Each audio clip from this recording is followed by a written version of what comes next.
as Emily Bell will play it forward, looking for Swanson. Gets it right back from Swanson, looking to take a shot from 20 yards out. Alexandria Levesque steps up to block that one. Stebor trying to play O'Grady. O'Grady's onside. She's just ahead of the center backs. A good first touch. Kippenberger's still there. O'Grady's shot off the bar, off the head of Schmidt and out. What a great look from Jacqueline O'Grady, and Adelie Schmidt just stood there, had zero chance of making the save, off the crossbar, off of her shoulder or head, and out as the Beacons nearly added a second. What a great look from Jacqueline O'Grady, and the Beacons still lead just 1-0. Peters ahead for Stebor. Stebor, a hesitation dribble, trying to leave it out to the near side for Alexander, and the Beacons call it offsides.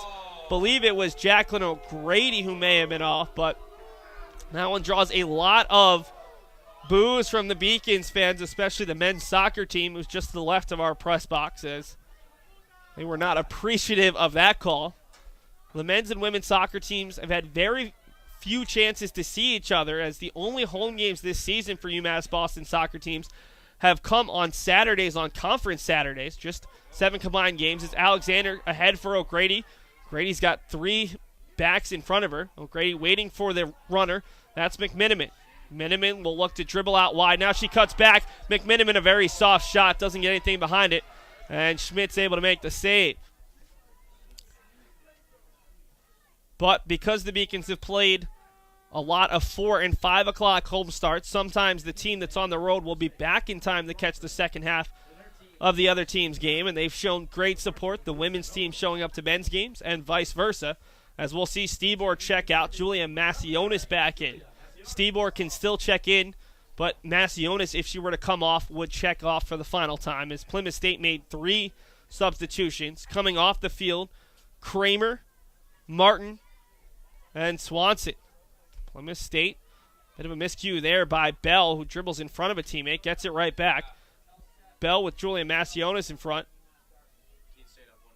Keene State, the number 5 seed, just scored down at UMass Dartmouth, so they lead 1-0 with about 20 minutes to go. The Owls last season took home the crown as a 4 seed, so playing as the 5th seed, something they're very familiar with. They would go on the road to Eastern Connecticut State on Thursday if Keene State were to hold on. UMass Boston, 7 minutes and 49 seconds away from a date with the Colonials of Western Connecticut State on Thursday. Levesque has a ball bounce off of her hand, and it's going to go for a penalty kick. Levesque, an inadvertent handball. The clock will stop, and now it's going to come down to this. 7:35 to go after the Beacons have dominated possession. A bad luck play as Alexander Levesque had the ball bounce up off of her hand inside the box, and we'll see who's going to take it. It's got to be Emily Bell, and she's the player farthest forward. Huge spot here as Emily Bell, the senior out of Derry, New Hampshire, 5 goals on the season, second most on the team. And Bell with 17 goals in her career. Alyssa Fugel has been the Beacons' best player all season long. Can she make another critical save? Now the ball is live if the Beacons were able to make the save or the ball goes off the bar. Very important.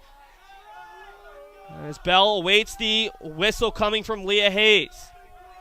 Bell's shot to the near side. Fugel makes the save. The ball's loose. Brooks puts it wide. And Alyssa Fugel is going to be crowded by her teammates. 7:35 to go. And Alyssa Fugel makes the biggest save of the Beacon season. What a play from the freshman from East Hampton, Massachusetts.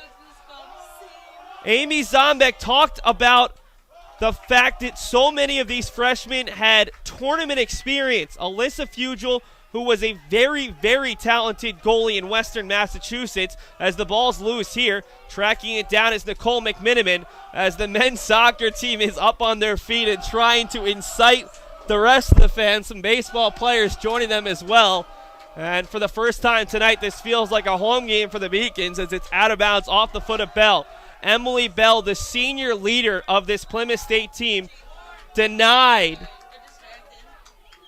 by Alyssa Fugel, the freshman, as we'll see Stebor check back in, and it's going to be Macionis checking off for the final time. Alyssa Fugel with the save of the season after an innocent handball by Alexandra Levesque. The referee didn't have to call that one, but it was just so blatant that Leah Hayes blew the whistle, and Fugel picked right, diving to her left, able to make the save on the right-footed Emily Bell. It's controlled by Alexander. The Beacons looking to add an insurance goal. Alexander gets around Crowley for a moment, but her touch takes her out of bounds. And we'll see Plymouth State make a substitution. It's going to be Sweeney checking off and Kate Martin back into the game. 5:58 to go. The Beacons leading 1-0. Peters over for Crowley. And it's going to go out of bounds off of UMass Boston once again. 5:45 to go, and it's a throw, and that'll go off of UMass Boston. Is Emily Crawford in for the first time, the junior forward out of Albuquerque, New Mexico. Battle that time with Sam Bendick. Plymouth State feeling the pressure, and it's actually going to be a foul on Bendick. Good opportunity here as this one will be taken by Kippenberger. Adriana Kippenberger claiming that Natasha Stebor is within the 10 yards, and the referee agrees. Stebor a one-woman wall. Ball towards the top of the box. Brooks is there first, bouncing around, and Alexandria Levesque, who had that ball go off of her hand, clears it away right onto the foot of Kippenberger. Kippenberger tries to clear it back in, and a great back heel flick from Brooks. Trying to keep that one in was Alexandria Levesque, but unable to do so.